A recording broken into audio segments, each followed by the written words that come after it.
Hi everyone, it's Mr. Smith, and whether you're watching me because you're one of my students or because you're interested in getting some writing tips, I'm here today to help you guys gain confidence in your writing by trying to achieve a simple goal: make your writing more clear and more concise. Let's start with tip number 1. Avoid the word very. Very is an unnecessary word. Why say something in 2 words when you can say it in 1?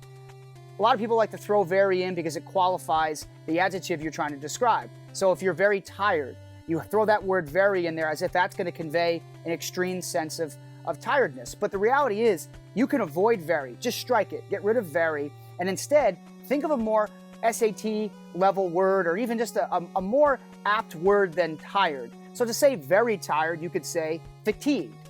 Or you could say, I was feeling languished. Right? Whatever the case may be. Use your dictionaries, use your online resources, but aim for a stronger word rather than going very tired.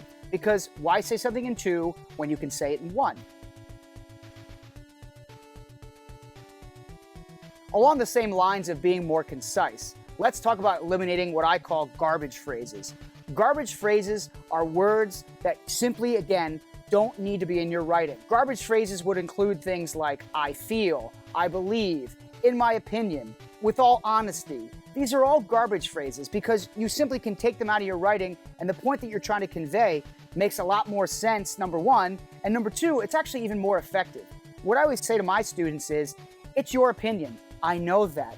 Why do you need to say, I believe that the French language is the most beautiful of all languages? I don't need to know that you believe that. You're writing it. I know you believe it. Strike I believe out of your writing. Strike all those garbage phrases out of your writing, and this is going to help offer you more concise writing.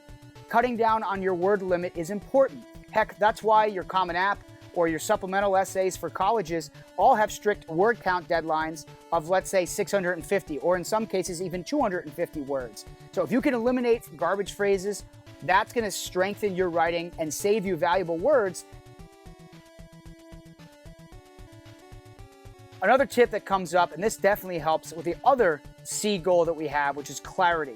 A lot of students overuse pronouns. And the problem with overusing a pronoun like it, or he, or she, or even this sometimes, although it's not quite a pronoun, this is a word that I often see used to substitute and modify words. I find these to be very troubling when I'm reading my students' papers. And as an AP grader, it's also very difficult when I'm going through AP World History essays to know what you're relating to. So we're going to avoid what I call vague modifiers. This is when students tend to overuse pronouns or other modifying words like a this, and instead of typing out the proper noun or the name or whatever the noun is, or even in some cases the action, because this can modify action, you overuse these vague modifiers. In a short paper or even in a research paper with a lot of length, it's better that we know exactly what you're talking about for clarity's sake than it is to just simply slap in a vague modifier, and that detracts the attention of the reader. And so what we end up having to do is deciphering, well, what is the student writing about and what are they referring to? And now we got to go back and read the previous sentence, and it gets very confusing. You want to alleviate any confusion we have when we're reading your work. So eliminate and don't try and overuse those vague modifiers.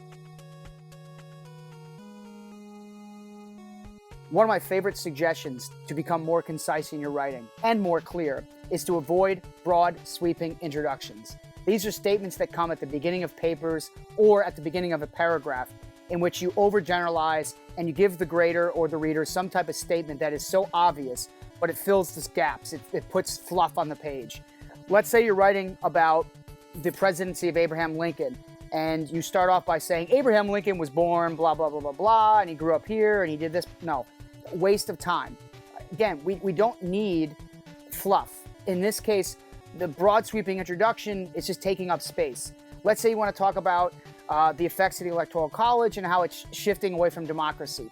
I don't need some kind of broad sweeping introduction that says, since the beginning of the United States, the Electoral College has been the format in which the presidency is elected. We know that. That's a given. So get right to the point. Avoid the broad sweeping introductions. Get right to the point and state what your main argument or your main topic sentence is without that broad sweeping introduction.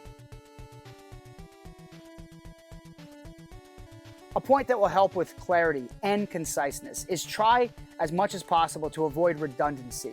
You don't want to keep saying the same thing over and over again in your paper, especially in a short micro-theme assignment or especially in a short college app essay.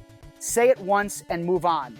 Don't feel the need to have to repeat or restate your argument multiple times. This is a common mistake that happens a lot, especially in AP writing. Put it there once and then move forward.